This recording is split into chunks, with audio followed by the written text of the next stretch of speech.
Um,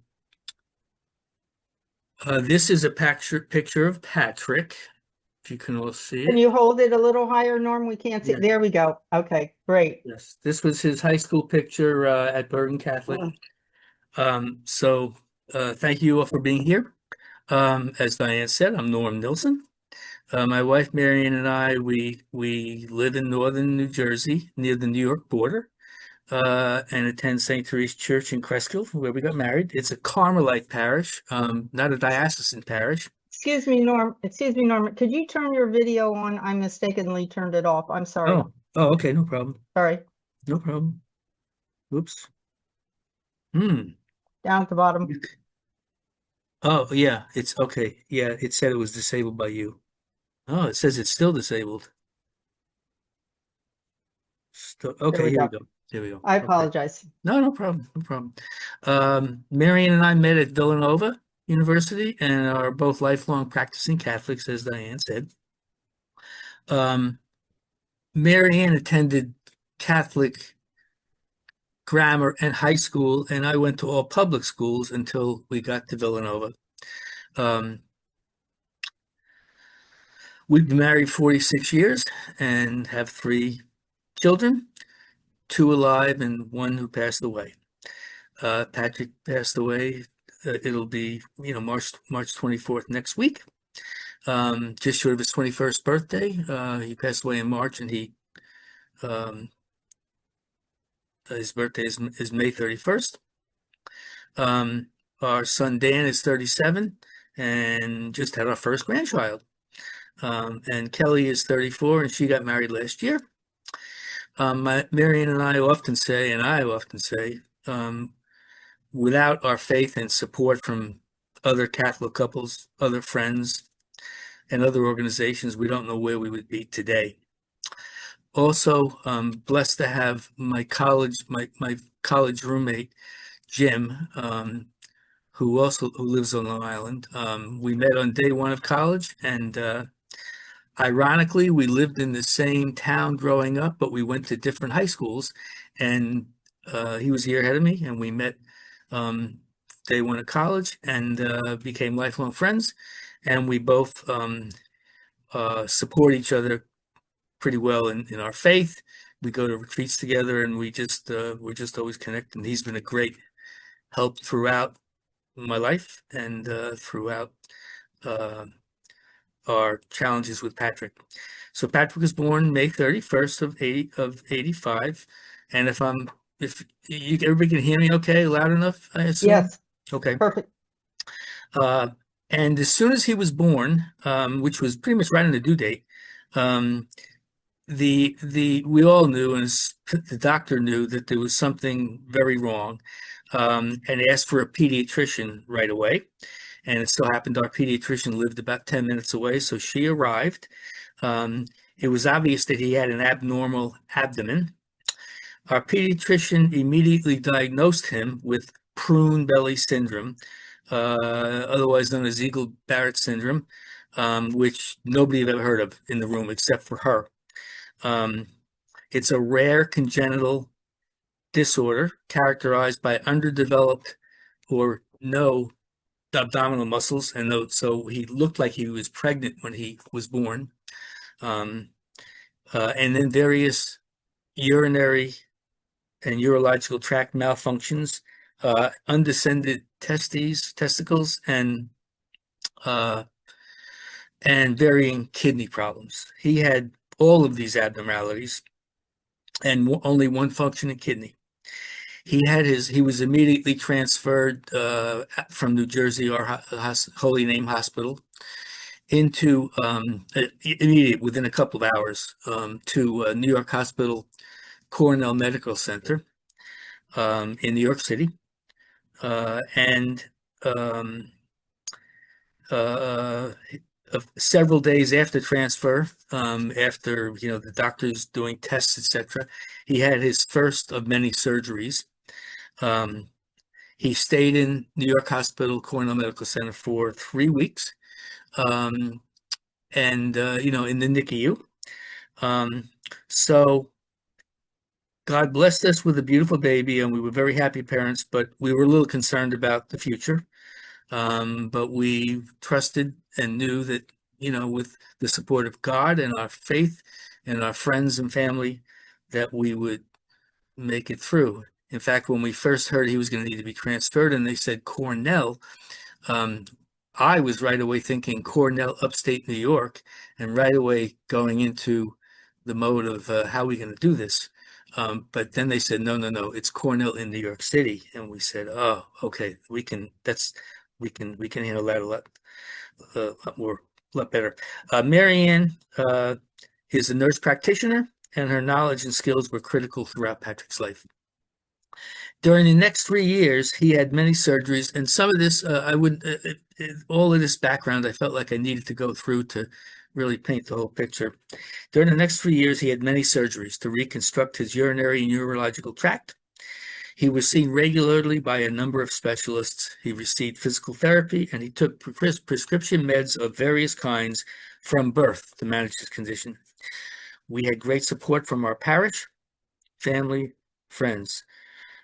He had a wonderful smile and disposition, and he brought us so much joy and laughter. Daniel was born 3 years later, and Patrick became his big brother and loved taking care of him. And I still have the picture of when we took Daniel home, and Patrick came running out and was right away giving us direction as to how to handle his new big his little brother. He joined the Cub Scouts and played soccer and the trumpet. He began wearing an abdominal binder recommended by a doctor to help hold his abdomen together, give him some support. He became an altar server and loved that, and he loved to spend time in the rectory of our parish, talking to, laughing with, and helping the priests, and learning all about the parish and asking questions and helping out with, and so that's where his faith, continued to grow. Kelly was born when he was 6, and again he was the big brother, and now had a sister and loved it. We had many great family getaways to the Jersey Shores, Sesame Place in Pennsylvania, Great Adventure, Disney World, and a 3-week trip we took by van out to Wyoming and to South Dakota. So we had some great times as a family with him. He attended and loved Bergen Catholic High School and was an avid Yankee, New York Giants, and Chicago Bulls Michael Jordan fan, and thus we were as well as a family.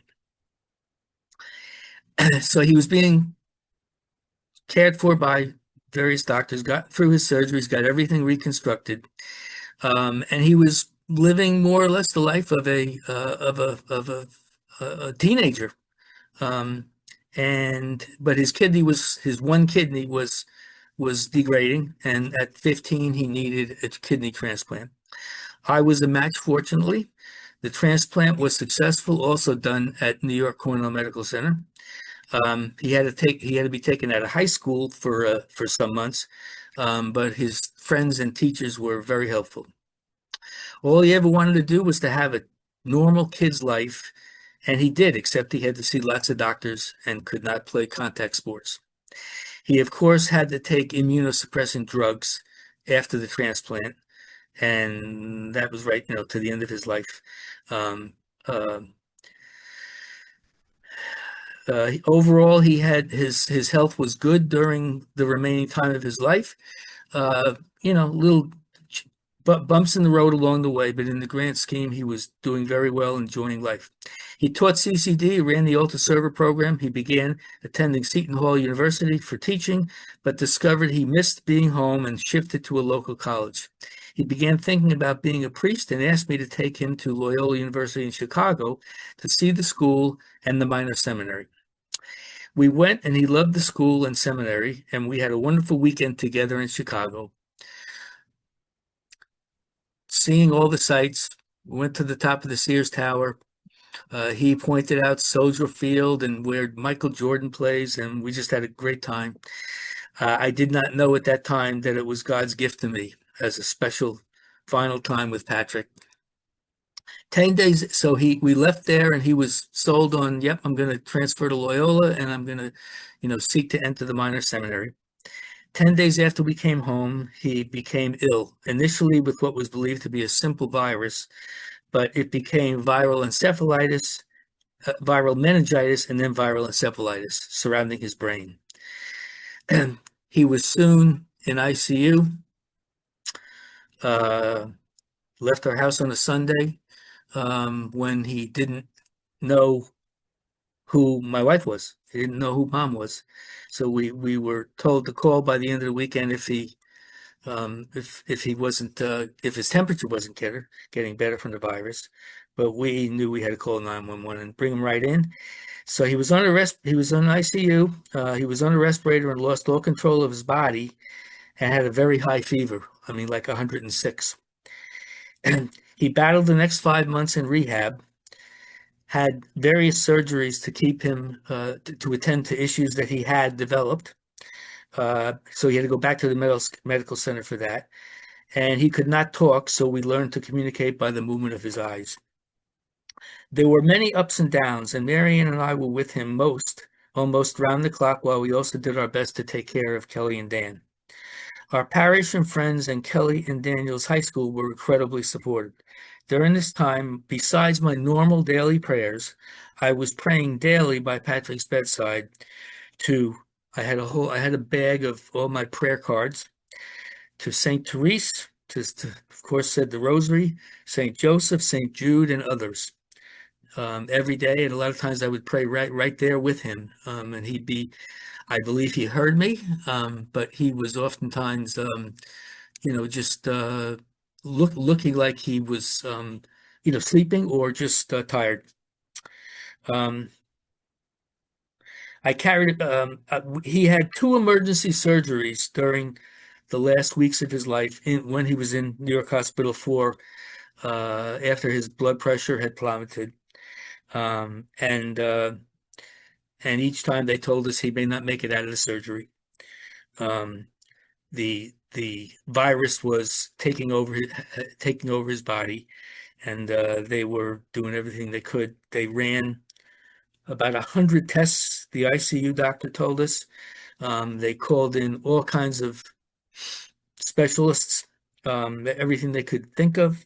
And this was obviously a very reputable medical center, and they could not figure out what the virus was, so they had him on a general antibiotic. So he had these two emergency surgeries, and he unfortunately he came out of both of them, but he was very, very, very sick, and he passed away on March 24th of 2006 due to sepsis with us all by his side. For the last 2 weeks, we pretty much, we lived there. Our pastor gave us great comfort at his bedside. As Marianne has said many times, the doctors and us could not overcome the pull of God who wanted Patrick in heaven.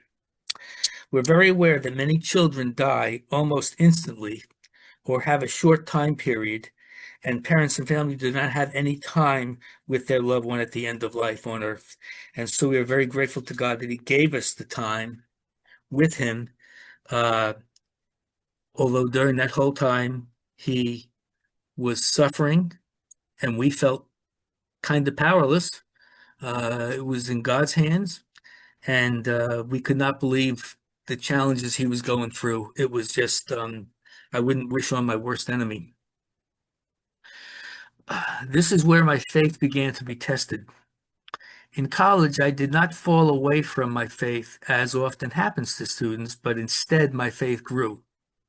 Sunday Mass was standing room only, and Marianne and I would some days go to campus in a small chapel on campus at lunchtime, and all the priests were wonderful there. In this case, I began to question God, and still do to an extent, as to why Patrick had to go through all of the suffering he did in those last 5 months after all he had been through, and be taken so young when we need priests and he wanted to be a priest. If I ever get the chance, that's the one question I would ask if I ever make it to that point. Patrick was the life of our family. Kelly and Dan had lost their big brother, and he had lived in the same room as Dan, and he was always smiling and laughing and talking about sports and talking about what he was going to be doing with his friends. And um, one day I walked in from work and he said, "Hey, Dad," he was in the back of the house and he said, "Hey, Dad, um, have you heard about A-Rod's contract?" Edwin uh, Rodriguez from the New York Yankees. They said, "No, I haven't, but I'm sure you're going to give me all the details when I get back there." After he died and life had changed forever, we each tried to navigate the grieving process in our own ways and as a family. We heard about a camp called Comfort Zone Camp, CZC for short, a weekend grieving camp for kids up to 18 who lost loved ones. Each kid gets a big buddy to be with them the whole weekend and alternates between fun activities and healing circles where everyone understands you and what you are going through. There's no pressure to talk, but you can if you want, just the same as here. It's home based in Virginia, but now it has camps in many, many states.